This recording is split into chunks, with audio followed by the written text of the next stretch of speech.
নমস্কার দর্শক বন্ধুরা, রেসপোর্টসের পর্দায় আপনাদের সবাইকে স্বাগত। কাল থেকে কিন্তু একটি বিষয় যেন বোমের মতন পড়েছে ভারতীয় ফুটবলে। তবে সেই বোম পড়ার ফলে কিন্তু খুব একটা বুক কাঁপছে না, উল্টে মুখে চওড়া হাসি এসেছে ভারতীয় ফুটবল দর্শকদের। কি সেই ঘটনা? সেই ঘটনা হলো আইএসএল এর বাণিজ্যিক সত্ত্ব, বা তার থেকেও বলা ভালো ভারতীয় ফুটবলের বাণিজ্যিক সত্ত্ব বা বিড, যেখানে নাম দিয়েছিল যে তিনটি কোম্পানি, অর্থাৎ ছেলেদের যে আইএসএল এবং ফেডারেশন কাপ তার জন্য দুটি কোম্পানি, এবং মেয়েদের আইডব্লিউএল এবং আইডব্লিউএল 2 তার জন্য একটি কোম্পানি, মোট তিনটে কোম্পানি কিন্তু এই বাণিজ্যিক সত্ত্ব কেনার জন্য নাম দিয়েছিল। আইডব্লিউএল এ যে নাম দিয়েছিল সেটা হলো ক্যাপ্রি স্পোর্টস, যারা কিন্তু একাই মেয়েদের জন্য নাম দিয়েছিল, অর্থাৎ মেয়েদের আইডব্লিউএল এবং আইডব্লিউএল 2 এই দুটোকে কিন্তু বাণিজ্যিক সত্ত্ব এই দুটোর ক্যাপ্রি স্পোর্টস কিনে নেওয়ার জন্য নিজেদের বিড রেখেছিল, এবং সেই বিডটা হলো 150 কোটি টাকা। এই 150 কোটি টাকা কিন্তু 15+5 ইয়ার্স, অর্থাৎ মোট 20 ইয়ার্সে, এই 20 ইয়ার্সে কিন্তু 150 কোটি টাকা স্পেন্ড করবে ক্যাপ্রি স্পোর্টস। আমরা ক্যাপ্রি স্পোর্টসকে কিন্তু আগেই চিনি।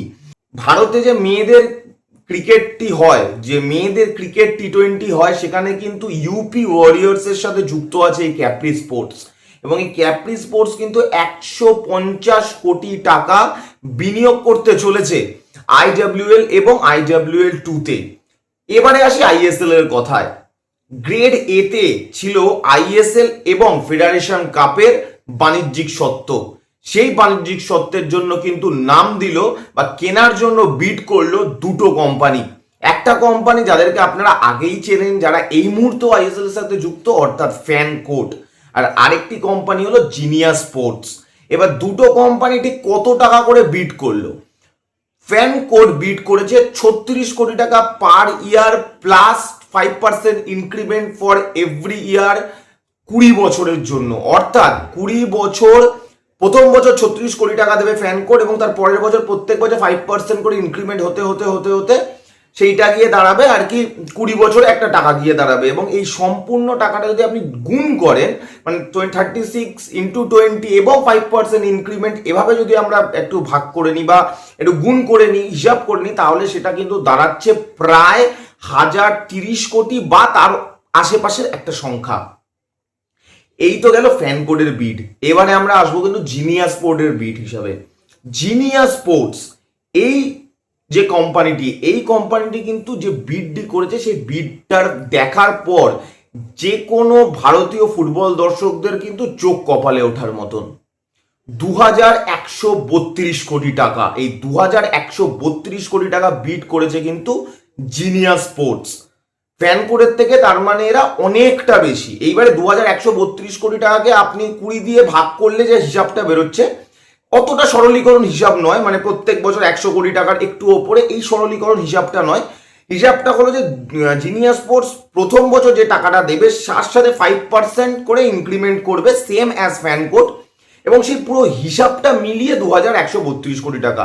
এবং সেভাবে দেখা গেলে প্রথম বছর হয়তো 70 থেকে 72 কোটি টাকার মতন দেবে জিনিয়াস স্পোর্টস, এবং তারপরে আস্তে আস্তে ইনক্রিমেন্ট হতে থাকবে। এটা হিসাব দাঁড়াচ্ছে। এবার এই হিসাবের কিছু ওপর নিচ হতে পারে, সেটা আপনাদেরকে পরে ডিটেলে অবশ্যই রেসপোর্টসের তরফ থেকে জানানো হবে। এইবারে এই যে দুটো বিড হলো, এই দুটো বিডে কিন্তু কারা জিততে চলেছে সেইখানে কিন্তু অনেকটা বেশি স্পষ্ট বোঝা যাচ্ছে যে জিনিয়াস স্পোর্টস, এই জিনিয়াস স্পোর্টস কোম্পানিটি যে বিডটি করেছে সেটা ফ্যান কোডের থেকে অনেকটা এগিয়ে। সেখানে জিনিয়াস স্পোর্টসই হয়তো জিততে চলেছে। কিন্তু এখানে একটা কিন্তু আছে। এই বিডের পর একটি মিটিং হয়েছে এআইএফএফ এবং বাকি ক্লাবগুলোর সাথে।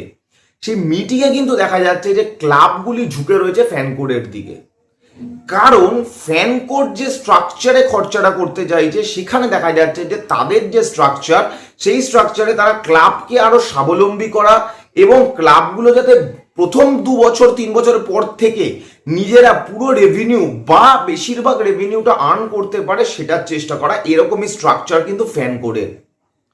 জিনিয়াস স্পোর্টের স্ট্রাকচার অনুযায়ী কিন্তু প্রায় 70% টাকা যেটা এআইএফএফ পাবে, এবং এআইএফএফ কিন্তু সেইখান থেকে দাঁড়িয়ে 60% টাকা বা টাকা তাদেরকে খরচা করতে হবে ক্লাবগুলোকে, মানে ক্লাবগুলোকে অ্যাজ আ রেভিনিউ ফেরত দিতে হবে। সেখানে কিন্তু ক্লাবগুলো নিজেদের ওপরে মানে নিজেরা রেভিনিউ আর্ন করতে পারছে না, তাদেরকে অপেক্ষা করতে হবে বা তাদেরকে নির্ভর করতে হবে এআইএফএফ এর ওপরে। এই যে ব্যাপারটা, এইখান থেকে দাঁড়িয়েই কিন্তু ফ্যান কোডের দিকে একটু বেশি ঝুঁকে রয়েছে ক্লাবগুলো। তবে যদি আপনারা ভালো করে দেখেন যে 20 বছরে প্রায় 400 কোটি টাকার ওপরে কিন্তু এআইএফএফ পাবে জিনিয়াস স্পোর্টসের থেকে, যেখানে 200 কোটি টাকার ওপরে পাবে হলো ফ্যান কোডের থেকে, যদি হিসাব দেখা যায়। সেই কারণের জন্য অবশ্যই এআইএফএফ কিন্তু চাইবে যে জিনিয়াস স্পোর্টসকে আইএসএল এর সত্ত্বটা তুলে দেওয়ার জন্য, এবং আইএসএল জিনিয়াস স্পোর্টস হয়তো সামনের বছর থেকে পরের 20 বছর করতে চলেছে। জিনিয়াস স্পোর্টস কি কোম্পানি, এটাও কিন্তু প্রশ্ন উঠছে। অনেকেই কিন্তু বলছেন যে এটা তো বেটিং কোম্পানি, এবং বেটিং কোম্পানি ভারতে ব্যান, তাহলে কেন বেটিং কোম্পানি, তাহলে কি বেটিং কোম্পানি আবার এই হাত ধরে ফিরে আসতে চলেছে? বেটিং কোম্পানির অনেক আগেই কিন্তু জিনিয়াস স্পোর্টস হলো একটি ডেটা ড্রিভেন কোম্পানি, এটা আপনাদেরকে আগে জানতে হবে। কি ডেটা তারা কালেক্ট করে? এই বিশ্বে যত ফুটবল হয় সব ফুটবলের ইপিএল, লা লিগা, উয়েফা চ্যাম্পিয়ন্স লিগ এবং বড় বড় যে কটা আপনারা লিগের নাম শুনেছেন, বড় ছোট মাঝারি মিলিয়ে তারা কিন্তু সম্পূর্ণ খেলাটার যে ডেটা আছে, কে কটা শট নিল, কিভাবে কি খেলা হলো, কতটা খেলা হলো, কতটা বল পার্সেন্টেজ কে রাখলো, এই যে সম্পূর্ণ ডেটাটা, এইটা কিন্তু তাদের এই কোম্পানি প্রথম থেকে ম্যাচের ফার্স্ট থেকে কালেক্ট করে, এবং এটা কিন্তু ম্যাচ অ্যানালাইসিস করতে কোচেদের অনেক সুবিধা করে, এবং পার পার্সেন্ট পার প্লেয়ার ডেটাও এদের কাছে কালেক্ট থাকে। সো এরকম একটি ডেটা ড্রিভেন কোম্পানি কিন্তু যদি ভারতের ফুটবলে বিনিয়োগ করতে চায়, তবে কিন্তু শুধুমাত্র যে বিনিয়োগের রাস্তাটা খুলে যাবে সেটা নয়। আমরা কিন্তু ভারতের ফুটবল যে মানে বিক্রি হয় না বা তার যে মার্কেটিং ঠিক করে করা হয় না, সেইটা কিন্তু আমরা নতুন পথ দেখতে পারি। যেহেতু এটি একটি বিদেশি কোম্পানি, সেখানে তাদের নিজস্ব চিন্তা ভাবনা থাকবে, এবং নানা রকম প্ল্যানিং এর মধ্যে দিয়ে তারা কিন্তু মার্কেটিং করতে পারবে, এবং যার ফলে ভারতীয় ফুটবলের উন্নতি হবে, ভারতীয় ফুটবলের যে মার্কেটিং আছে সেইটা বাড়বে, তাতে অন্যান্য বিদেশি প্লেয়ার বা ভালো প্লেয়াররা হয়তো অ্যাট্রাক্ট হয়ে ভারতীয় ফুটবলে খেলতে আসবে, এবং ভবিষ্যতে আরো বড় কিন্তু একটা বাণিজ্যিক জায়গা বা একটা বড় প্ল্যাটফর্ম তৈরি হতে পারে ভারতীয় ফুটবলে। তবে ফ্যান কোড হোক বা জিনিয়াস স্পোর্টস হোক, ভারতীয় দর্শকরা কিন্তু অবশ্যই যেই সিদ্ধান্তই নিক এআইএফএফ তাকে স্বাগত জানাতে তৈরি।